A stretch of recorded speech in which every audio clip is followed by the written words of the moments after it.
But moving on, Dynamite Grand Slam took place on Wednesday, September 21st at Arthur Ashe Stadium. It was billed as the biggest AEW Dynamite of the year. So I wanted to know, what were some standout moments to you of that show, and how would you rate that show out of 5 stars? Geez, me personally, okay, considering the fuckery that Tony Khan had to go through and then having to rewrite the show, because I'm pretty sure he had a totally different layout for Grand Slam. Mm-hmm. I probably would give it, if it was out of 5 stars, maybe a 4 or 4.5 out of Mm-hmm. 5. It wasn't a perfect show, but if you really are like looking at what it should have been and then what he gave us, but not just between the matches, but like the little surprises that came up or the segments that were in between, the show like didn't have not one dull moment. It was super fun the entire time. I thought all the match placements were in the most perfect spot. The surprises were in a perfect spot. Um, I was in attendance last year for Grand Slam. Do I think it was better than that show? No. And that's just my humble opinion. However, off a short notice, which you had to put together in like what, 3 weeks? Yeah, 3 weeks. Damn good show. And I'm very impressed with you, Tony. I'm gonna call you Tony today, not Cokehead. Okay, because I'm actually very satisfied and I'm very proud of him. And we're gonna get into why I'm also proud of him later Yeah, on when we talk about some other news. right. But I thought it was a damn good show. Match of the night for me, bro, had to be the tag team match. And I knew it was gonna Mm, be. I yeah, knew it was gonna be.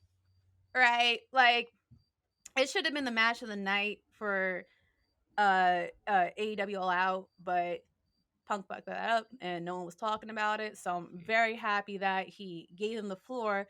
But more importantly, I'm happy that he let the Long Island boys represent. yeah, Very happy he let them represent. yeah, for sure. And I'm not even a fan of the Acclaim.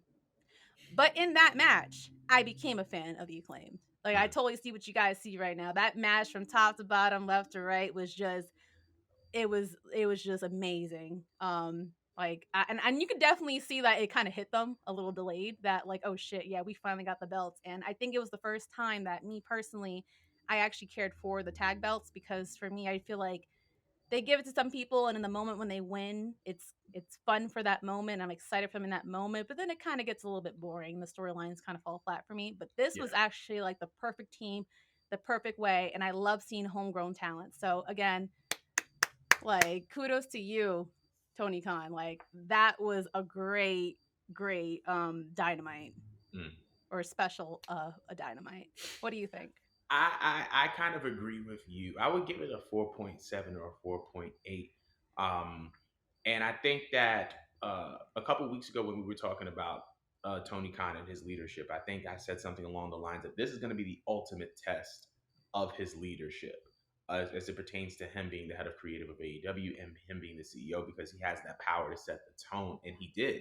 I think that this was a statement show, and I'm going to get and touch on it a little bit later as why, as we unveil more news. But considering that he had essentially 3 weeks to put together a tournament that he made to feel important, that he did a rematch of a show that was on a pay per view that felt important. Not only that, but like the AEW hip hop crossover references, Fab coming out with Swerve and Keith, DJ Who Kid coming out with the Acclaim. It felt like he cared about the New York crowd and he cared about the New York audience. And there were just some incredible moments in that show.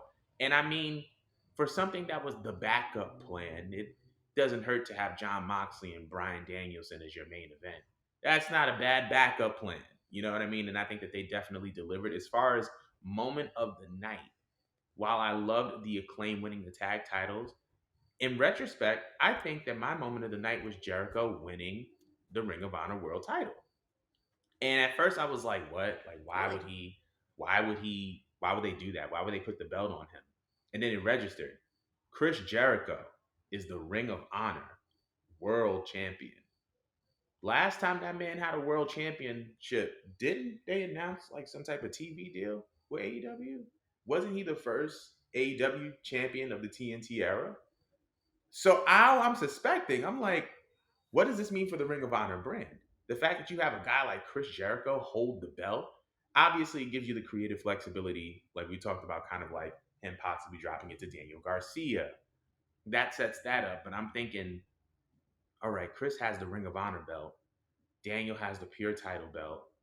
Um, FTR has the tag belt.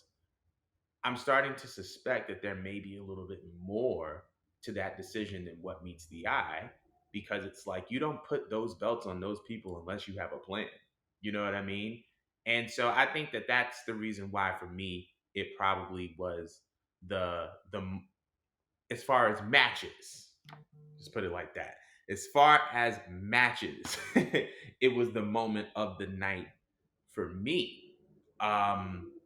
Did I was gonna say, did you have anything else that you want to build on top of that? Because we can move on, because that this is only the tip of the iceberg, and I'm so excited.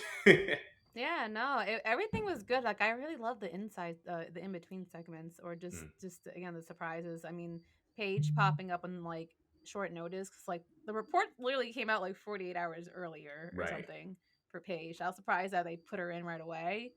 That was pretty cool. Um, MJF's MJF ripped this poor man. What's his name again? The guy that he tore apart. Wheels. I'm calling him Wheels. Oh my After god, I that, felt so bad for him. bro was setting this Jesus man on Christ, he tore fire. that man apart.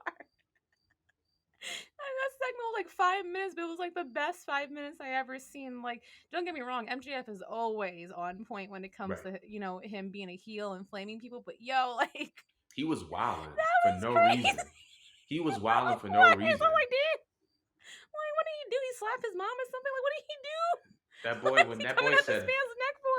I literally was just like, God, this man said that you went from, what was it, like, I forgot the personality comment, but yeah, MJF was That was lighting a him quote he up. said that had me crying. MJF Oh was my lighting that god. boy up for no reason.